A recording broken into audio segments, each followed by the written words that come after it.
Jemaat yang dikasihi oleh Tuhan Yesus Kristus, tiba saatnya pagi hari ini kita akan merenungkan kebenaran firman Tuhan. Tapi sebelumnya mari kita teduhkan hati kita. Kita tunduk di dalam doa. Mari kita berdoa. Segala puji, hormat juga syukur kami naikkan kepadamu ya Tuhan. Kalau pagi hari ini dengan tengah kondisi yang tidak wajar, kami boleh tetap Tuhan berikan kerinduan untuk datang kepada Tuhan, memuji dan menyembah Tuhan. Dan sebentar lagi kami juga punya kesempatan yang sangat berharga untuk mendengarkan sabda Tuhan. Untuk itu ya Bapa, kami rindu mohon pertolongan Roh Kudus-Mu untuk melembutkan hati kami dan membuka pikiran kami, supaya kami boleh mendengar firman Tuhan dengan segala kerinduan dan kehausan kami. Dan biarlah firman itu boleh merasuki seantero kehidupan kami, bahkan boleh menguasai dan mengendalikan kehidupan kami. Beri kami telinga seorang murid dan hati seorang hamba, supaya benar-benar kami boleh mendengar firman Tuhan dengan sungguh-sungguh dan boleh menjadi pelaku-pelaku kebenaran firman Tuhan yang taat. Urapi hambamu dan pakai hambamu hanya sebagai alat yang menjadi saluran berkat bagi seluruh jemaatmu yang beribadah di rumah mereka masing-masing. Roh Kudus melawat mereka dan Roh Kudus memberi hikmat kepada setiap kami untuk mengerti dan memahami kebenaran firman Tuhan.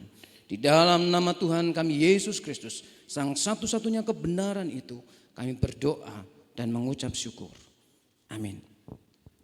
Jemaat yang dikasihi oleh Tuhan, mari kita membuka kebenaran firman Tuhan yang terambil dari Matius pasal 6 ayat ke-25 sampai yang ke-34.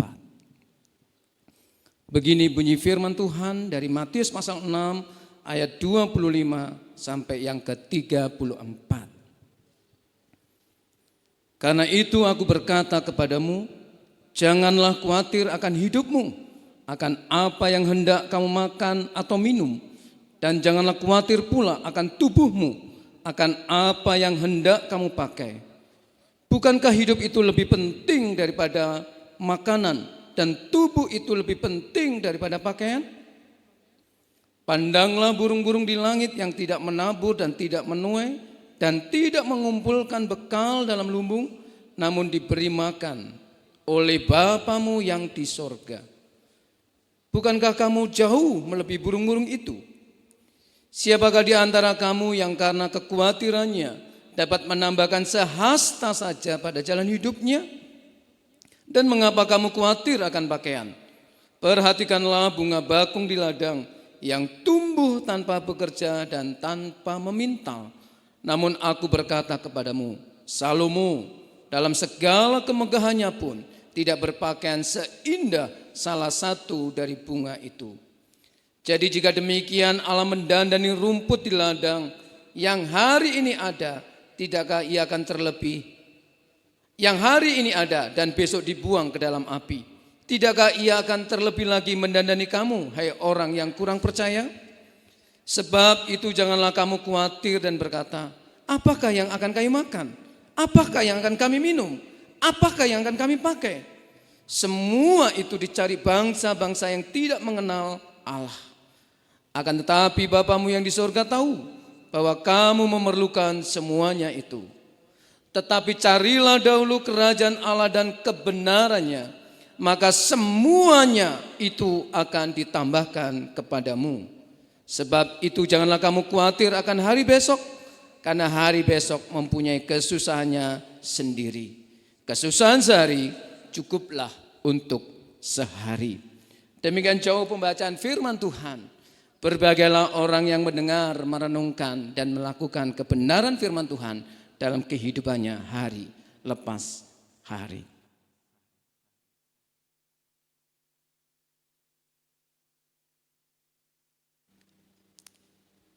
Hari-hari ini kita menghadapi wabah yang sangat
semua sendi-sendi kehidupan berubah.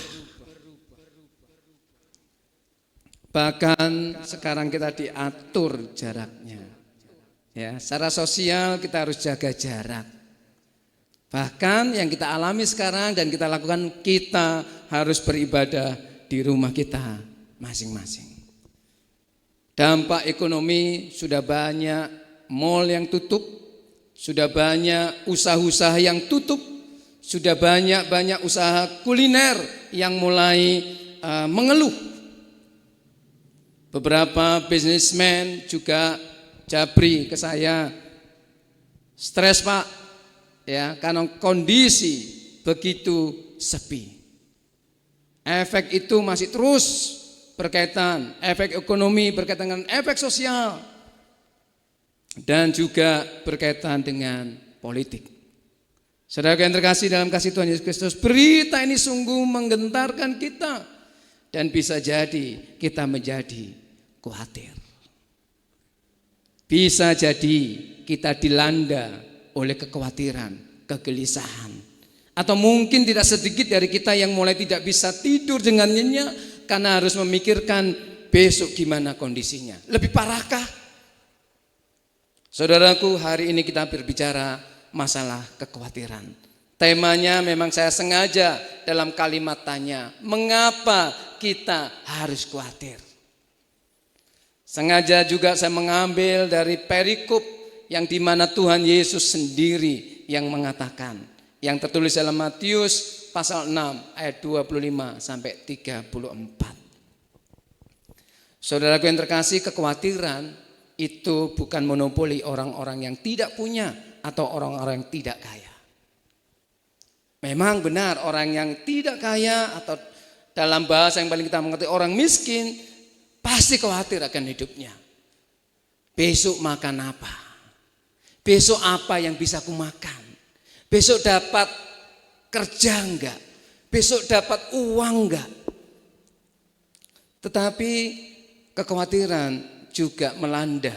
Dan saya kira saudara setuju dengan saya, orang-orang yang berduit, orang-orang yang berlimpah dengan kekayaan. Jangan-jangan dengan kondisi seperti ini, bisnisku udah lesu. Sekarang aja udah lesu. Gimana nanti masa depan anak-anakku? Gimana nanti depositoku akan semakin berkurang? Kekhawatiran, kegelisahan melanda. Bukan hanya orang-orang miskin, tetapi melanda orang-orang yang juga kaya. Melanda kita semua. Saudara yang terkasih dalam kasih Tuhan Yesus Kristus, hari ini mari kita dengan sungguh-sungguh mendengar apa yang dititahkan oleh Tuhan kita, Yesus Kristus.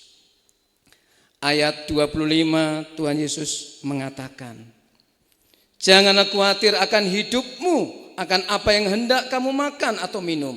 Dan janganlah khawatir pula akan tubuhmu, akan apa yang hendak kamu pakai. Bukankah hidup itu lebih penting daripada makanan dan tubuh itu lebih penting daripada pakaian? Bagian pertama Tuhan Yesus sudah mengingatkan bahwa Allah sudah mengerjakan karya besar dalam hidup kita. Masakan perkara-perkara kecil tidak dia lakukan buat umatnya yang percaya kepada dia. Apa aja perkara-perkara besar? Percayalah saudara, Allahmu dan Allahku, Allah yang kita sembah ada Allah yang mencipta kita dengan begitu indahnya. Sebelum mencipta saudara dan saya sebagai manusia, dia sudah menyediakan semuanya terlebih dahulu. Dia menciptakan segala hal yang kita butuhkan untuk mencukupkan kehidupan kita sebelum kita diciptakan. Jadi kalau Allah sudah melakukan perkara besar menciptakan kita dengan begitu luar biasa, bahkan kita berbeda dengan ciptaan yang lain, Dia memberi kita akal budi. Alkitab pasal pertama dari kitab pertama, yaitu kitab Kejadian mengatakan kita diciptakan segambar dan serupa. Bukankah itu perkara besar yang dilakukan oleh Allah? Perkara besar yang dilakukan oleh Allah yang kedua adalah dia bukan hanya Allah yang mencipta, tetapi dia juga Allah yang menyelamatkan. Yang minggu lalu kita renungkan bagaimana kemenangan salib itu telah mengubahkan hidup manusia yang berdosa menjadi umat kesayangan dan anak Allah sendiri. Perkara besar tentang hidup kita sudah dikaryakan oleh Allah. Masakan dia tidak akan menkaryakan hal-hal yang berkaitan dengan kebutuhan kita hari lepas hari. Dan Yesus mengatakan hidup itu lebih penting dari makanan. Dan tubuh itu lebih penting dari hal-hal material yang menempel di dalam tubuh itu. Saudaraku, kalau perkara besar sudah diberikan, dilakukan dengan ajaib, dengan kasihnya dalam kehidupan kita. Percayalah, Yesus sendiri mengatakan, masakan dia tidak akan melakukan perkara-perkara kecil, yaitu kebutuhan kita hari lepas hari. Allah tahu kita sekarang menghadapi virus corona. Allah tahu bisnis kita melesu. Allah tahu ekonomi kita goncang. Allah tahu kehidupan kita semakin sulit. Allah tahu kehidupan sosial kita juga semakin berubah dan tidak menentu. Allah sangat tahu. Kemudian Yesus memberikan contoh. Nah, ini luar biasa Yesus. Dia selalu memberikan contoh yang sederhana. Di ayat 26 dia mengatakan, pandanglah burung-burung di langit. Siapa enggak pernah lihat burung? Saudara, di situ dikatakan, lihatlah burung-burung di langit. Dia tidak menanam, dia tidak memanen, dia tidak menyimpan makanan itu, tapi toh Tuhan memelihara. Yesus mengajak kita orang percaya untuk melihat burung-burung di udara yang dia tidak menanam dan dia tidak memanen, tetapi Tuhan pelihara. Saudaraku, tapi bukan berarti burung enggak bekerja. Burung yang di langit pun tetap bekerja mencari makan, tapi toh Tuhan sediakan makanan itu. Ini sebenarnya hal yang sederhana, tapi cukup menohok dan mengingatkan kita. Burung di udara aja dia pelihara. Masakan anaknya yang percaya kepada dia, tidak dia pelihara. Yang menarik saudaraku, ayat yang ke-28 sampai yang ke-32, singkat cerita, bukan hanya untuk melihat burung. Kita disuruh melihat burung di langit, tetapi Yesus juga menyuruh kita melihat bunga bakung yang di ladang. Terjemahan bunga bakung atau bunga leli sedikit mendekati, ya, tetapi sebenarnya ada bunga tertentu yang tumbuh di lembah-lembah perbukitan di daerah-daerah Palestina sana, ya, dan bunga itu berwarna ungu. Dan warna ungu selalu berkaitan dengan keagungan dan kerajaan. Makanya Tuhan Yesus bilang, lihatlah bunga bakung di lembah, di ladang, ya. Dibandingkan dengan siapa? Raja Salomo. Raja Salomo dengan segala kekayaan dan kemegahannya tidak punya baju seindah bunga bakung. Bahkan seindah bunga bakung pun yang pagi tumbuh dan kemudian layu dan dijadikan bahan bakar oleh orang-orang di zaman itu. Saudaraku, kalau bunga bakung di lembah aja dipelihara Tuhan begitu rupa. Bahkan dibandingkan dengan Salomo dengan segala kekayaannya, masakan Tuhan tidak akan pelihara umat tebusannya. Saudara yang terkasih dalam kasih Tuhan Yesus Kristus. Kekhawatiran tidak pernah dipisahkan dari kehidupan saudara dan saya. Tetapi hari ini Tuhan mengingatkan kita supaya kita tidak hidup dalam kekhawatiran. Kenapa? Tuhan Yesus memberikan peringatan yang menurut saya luar biasa. Ayat 27. Siapakah di antara kamu yang karena kekhawatirannya dapat menambahkan sehasta saja pada jalan hidupnya? Ya. Sekali lagi, siapakah di antara kamu yang karena kekhawatirannya dapat menambahkan sehasta saja pada jalan hidupnya? Sehasta itu berkaitan dengan umur kita. Ya. Para penafsir setuju hasta itu berkaitan dengan umur kita, bukan tinggi badan kita. Ya. Jadi apa yang dimaksud Tuhan Yesus di ayat 27? Ya, kalau kita khawatir, ya, maka sebenarnya itu akan berpengaruh dengan umur kita. Bukan justru menambahkan umur kita, tapi justru menurut penelitian modern, orang yang selalu gelisah, orang yang selalu khawatir, orang yang selalu punya pergumulan dalam hidupnya dan digelisahkan oleh pergumulan itu, cenderung dia akan cepat menghadap Tuhan.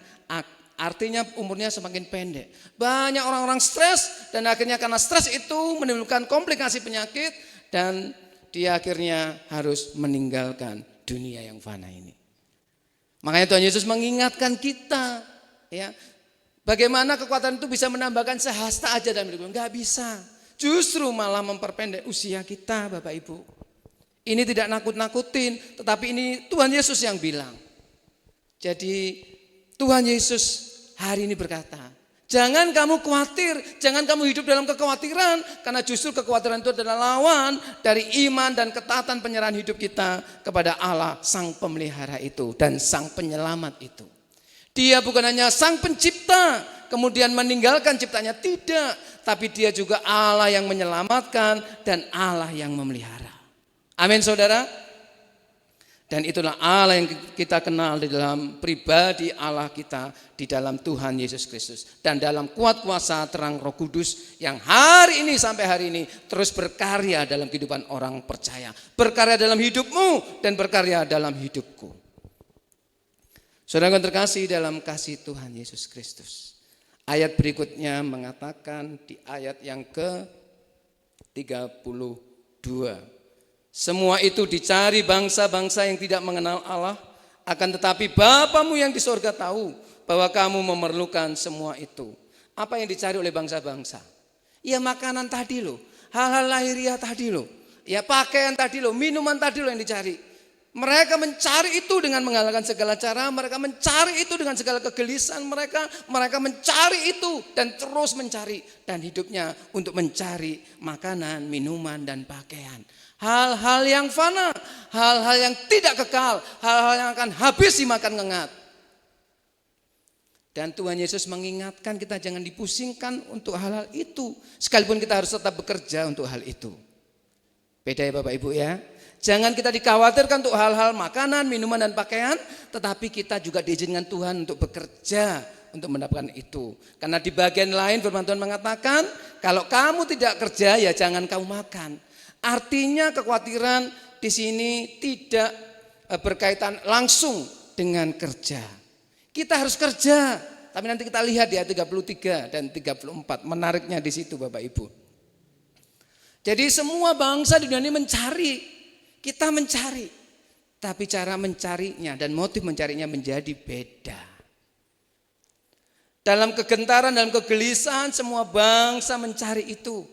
Dan kalau itu sudah didapat, mereka punya pakaian, mereka punya kekayaan, mereka punya minuman yang banyak, mereka punya kekayaan yang bermiliar-miliar bahkan bertriliun-triliun. Sekarang gara-gara virus corona itu nggak jadi berarti. Semua orang terjangkiti wabah corona, tidak ada yang imun. Saudara kan terkasih dalam kasih Tuhan Yesus Kristus. Ayat 33 dan 34. Menjadi puncak pengajaran Tuhan Yesus tentang kekhawatiran. Mari kita baca pelan-pelan bagian ini. Karena ini adalah kunci. Tuhan Yesus mengunci semua paparannya tentang kekhawatiran dengan 2 ayat ini. Dan ini yang akan membedakan perilaku, sikap kita menghadapi kehidupan, yang juga perilaku dan sikap kita menghadapi kekhawatiran dalam hidup ini. Ini yang nanti akan membedakan. Ayat 33 lebih dulu kita baca. Tetapi carilah dulu kerajaan Allah dan kebenarannya, maka semuanya itu akan ditambahkan kepadamu. Syarat dan ketentuan berlaku. Carilah dahulu kerajaan Allah dan kebenarannya. Apa yang dimaksud? Carilah dulu kerajaan Allah.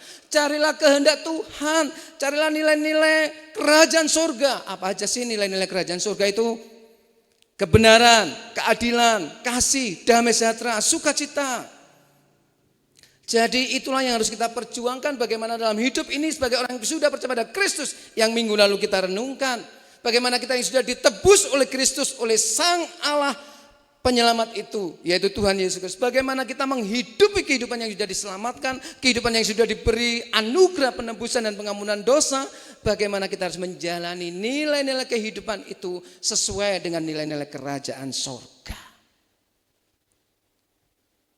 Saudara yang terkasih, itulah yang harus kita kembangkan dengan segala ketaatan dan kesetiaan kita mengikut Tuhan. Bagaimana nilai-nilai yang diajarkan Kristus itu mewujud nyata secara hidup dan nyata dalam kehidupan kita hari lepas sehari.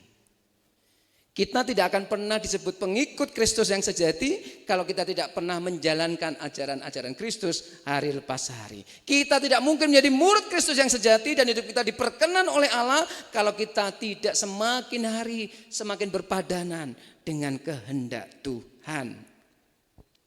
Saudara yang terkasih, maka carilah dulu kerajaan Allah dan kebenarannya. Ini berkaitan dengan kesetiaan, ketekunan dan ketaatan kita mengikut jalan Tuhan. Syarat dan ketentuannya jelas. Kita sama-sama mencari makan di dunia ini. Orang yang tidak percaya kepada Tuhan mencari makan. Orang yang percaya sama Tuhan juga mencari makan. Orang yang percaya kepada Tuhan harus bekerja supaya mendapatkan gaji, salary dan upah. Orang-orang yang tidak percaya pun juga harus bekerja untuk mendapatkan salary, gaji dan upah. Tetapi yang menarik adalah Yesus mengunci dan ini yang menjadi pembeda. Kalau orang percaya dalam bekerja keras, dia selalu mengandalkan Tuhan dan mencoba menerapkan nilai-nilai kerajaan sorga di dalam kehidupannya hari lepas sehari. Seperti doa Bapa kami yang diajarkan Tuhan Yesus. Jadilah kehendakmu di bumi seperti di sorga. Artinya yang kita lakukan di bumi, nilai-nilai yang kita bangun di bumi ini sesuai, connect dengan nilai-nilai kerajaan sorga yang diajarkan, yang didemonstrasikan oleh Yesus Kristus. Jadi kita sama-sama sekolah, kita sama-sama studi, kita sama-sama belajar. Tetapi orang yang percaya kepada Tuhan, yang mencari kerajaan Allah dan kebenarannya, belajarnya dengan cara yang benar. Mengikuti program studi dengan cara yang benar. Naik jenjang karirnya pun dengan cara yang benar. Mereka bekerja dengan cara yang benar. Mereka menjadi ibu rumah tangga, ibu rumah tangga yang benar. Mereka menjadi bapak yang benar. Menjadi jemaat Tuhan yang benar. Dan itu yang diharapkan, yang diinginkan oleh Tuhan Yesus.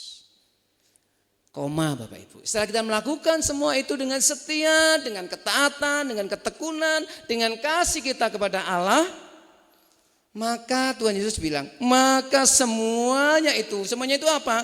Tadi loh yang di-list di ayat 25 sampai ayat 20, ayat 32. Makanan, minuman, kebutuhan-kebutuhan, itu semua akan ditambahkan kepadamu.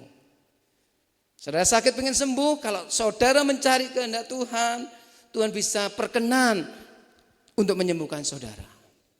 Saudara butuh berkat untuk masa depan, kuliah anakmu. Saudara butuh naik gaji, naik karir dalam studimu, itu akan ditambahkan. Tuhan akan bawa saudara, akan semakin tinggi, semakin naik dan semakin naik. Dan itu janji Tuhan. Orang-orang yang setia, hidupnya tidak akan semakin turun, tetapi akan semakin naik. Dalam kacamata Allah. Dibuat berhasil dalam definisi Allah. Saudara yang terkasih dalam kasih Tuhan Yesus Kristus.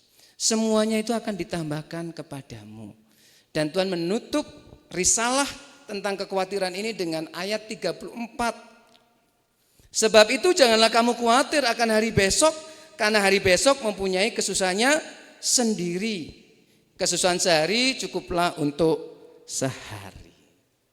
Tuhan Yesus mengajari kita hari demi hari, day by day. Makanya firman Tuhan, ajaran Tuhan Yesus dalam doa Bapa kami, berilah kami makanan hari ini secukupnya, supaya kita tidak kehilangan pengandalan diri kita kepada Tuhan. Karena hidup kita cukup dan cukup. Berkat seharusnya tidak membuat kita kendor untuk mengandalkan Tuhan. Kelimpahan, kesuksesan, keberhasilan itu harusnya tidak membuat kita kehilangan pengandalan kepada Tuhan. Dengan kesadaran bahwa segala sesuatu itu Tuhan yang tambahkan, amin. Kalau kita bekerja, itu pun Tuhan yang memberkati. Upah hasil kerja pun, itu pun dari Tuhan. Coba kalau kita dibuat sakit, gak bisa bekerja, kita gak akan pernah dapat upah toh. Tapi karena Tuhan memberi akal budi, Tuhan memberi kekuatan, kesehatan, Tuhan memberikan hikmat, Tuhan memberikan semangat, maka kita bisa bekerja dan maka kita bisa mendapatkan berkat Tuhan. Bisa disebut salary, upah dan macam-macam. Tapi sekali lagi kalau kita runtut hidup ini sumbernya daripada Allah. Dan ini yang tidak dimiliki oleh orang-orang yang tidak percaya. Mereka sama-sama mencari tapi mereka tidak, motif mereka bukan nilai-nilai kerajaan surga, bukan nilai-nilai kekekalan.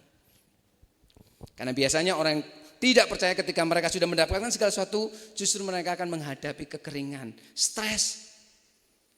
Terus buat apa kalau aku sudah mencapai ini? Itu banyak ceritanya Bapak Ibu. Ketika orang tidak percaya kepada Tuhan, mencapai semua secara top dalam kehidupan ini, justru di puncak kehidupannya dia merasa hampa, kering, frustrasi, dan tidak banyak dan tidak jarang mereka yang bunuh diri mengakhiri hidupnya. Tragis toh?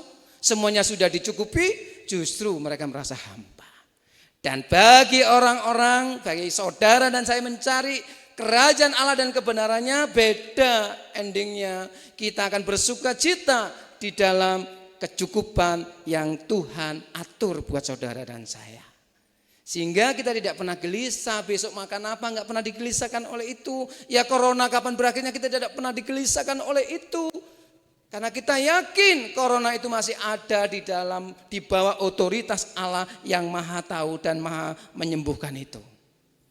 Virus corona itu akan berlalu Bapak Ibu, tetapi kasih Tuhan, kebaikan Tuhan, kesetiaan Tuhan tidak pernah berakhir. Covering Tuhan, perlindungan Tuhan tidak pernah beranjak dari kehidupan orang percaya. Dan itu janji Tuhan.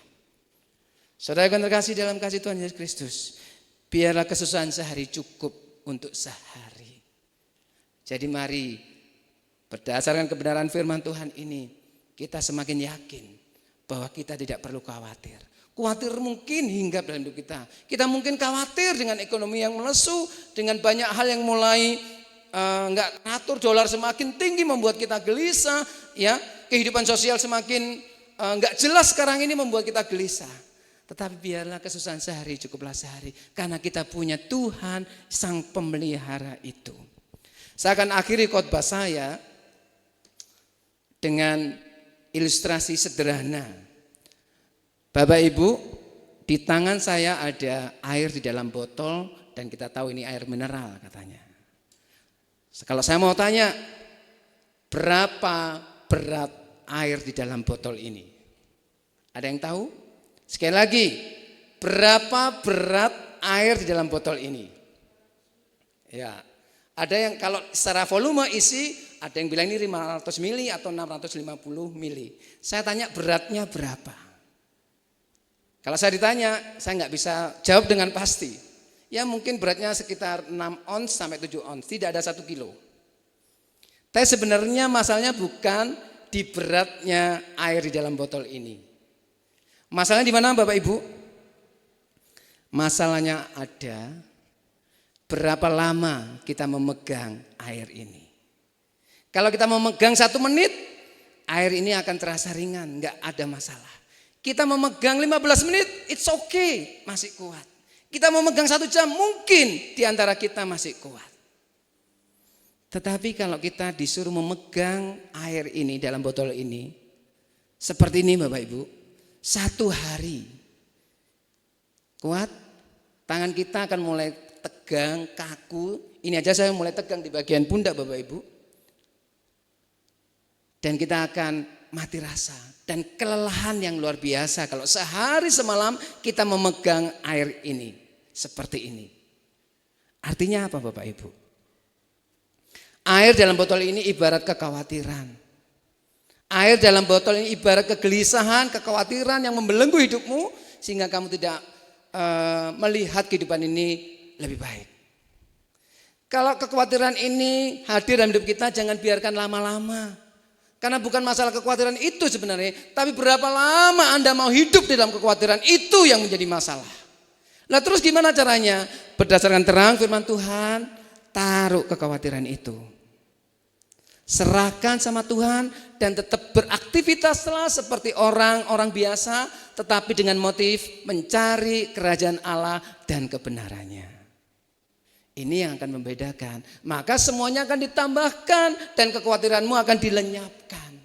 Jadi jangan pegang erat-erat kekhawatiran itu selama kamu hidup, tapi taruh, serahkan kepada Sang Pencipta, Sang Penebus, dan Sang Pemelihara hidupmu, yaitu Tuhan Allah di dalam Tuhan kita, Yesus Kristus. Itulah kunci kita boleh mengatasi kekhawatiran. Sekarang kalau kita kembali ke tema, mengapa kita harus khawatir? Wong kita punya Yesus kok, kita punya Allah yang hidup kok, kita punya Allah yang Immanuel yang akan menyertai saudara dan saya sampai kapan? Sampai selama-lamanya. Hari ini Tuhan sertai, besok Tuhan sertai, lusa Tuhan sertai, dan sampai akhir hidup kita Tuhan menyertai. Taruh kekhawatiranmu kepada Tuhan. Saya diingatkan oleh kebenaran firman Tuhan. Yesus pernah berkata, marilah kepadaku hai kamu yang letih lesu dan berbeban berat. Kalau kita mau datang, apa yang kita akan alami? Tuhan Yesus bilang, aku akan memberi kamu kelegaan. Selamat menaruh kekhawatiranmu dan selamat merasakan kelegaan daripada Tuhan, Sang Gembala yang baik itu. Tuhan adalah gembalaku, takkan kekurangan aku, kata Daud di Mazmur 23. Saudaraku, biarlah hari ini kita kembali diteguhkan dan dikuatkan. Jangan kamu khawatir, karena kita punya Allah Sang Pencipta, Allah yang menebus, yang menyelamatkan, dan Allah Sang Pemelihara. Dan Allah itu ada buat saudara dan ada buat saya. Kiranya kita semua diteguhkan oleh kebenaran firman Tuhan. Mari kita berdoa. Terima kasih Tuhan Yesus buat hari ini. Di tengah-tengah situasi yang tidak menentu, yang akhir-akhir ini disebabkan oleh mewabahnya virus corona. Tetapi hari ini kami menemukan kepastian dan hal yang pasti dalam kebenaran firman Tuhan. Tentang jaminan pemeliharaan dari Allah kami di dalam Tuhan kami Yesus Kristus. Kami mau taruh kekhawatiran kami. Dan kami mau mengandalkan Tuhan, mencari kerajaan Allah dan kebenarannya, sehingga kami akan merasakan berkat demi berkat-Mu hari lepas hari yang kami jalani. Kecukupan dari Tuhan akan menjadi bagian kami. Kelegaan daripada Tuhan akan menjadi bagian kami. Kesembuhan daripada Tuhan akan menjadi bagian kami. Dan jalan keluar dari setiap pergumulan kami akan menjadi bagian kami. Karena itulah janji Tuhan. Ajari kami dengan taat dan setia mengikut jalan Tuhan dan terus mencari kerajaan Allah dan kebenarannya, supaya kami boleh merasakan kasih, penyertaan, berkat, kecukupan, pemenuhan kebutuhan daripada Allah sendiri. Berkati jemaat-Mu yang beribadah di rumah mereka masing-masing. Yang sakit Tuhan sembuhkan, yang susah Tuhan hiburkan, yang sedang gelisah Tuhan hiburkan dan teguhkan iman percaya mereka. Yang merindukan lapangan pekerjaan Tuhan sediakan, yang merindukan buah cinta atau momongan Tuhan berikan bibit ilahi di dalam kehidupan mereka.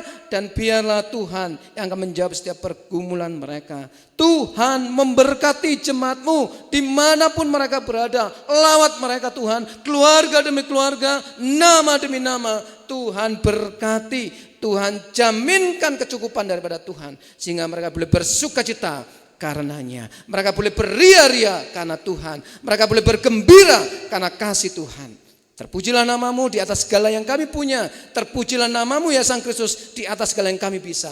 Karena segala sesuatu adalah dari Tuhan, oleh Tuhan. Dan harus kami kembalikan untuk memuliakan nama Tuhan. Terpujilah Engkau di dalam nama Tuhan kami Yesus Kristus. Sang satu-satunya penjamin kehidupan kami. Allah yang begitu mengasihi kehidupan kami. Kami menyerahkan hidup dan doa kami. Yang percaya katakan amin.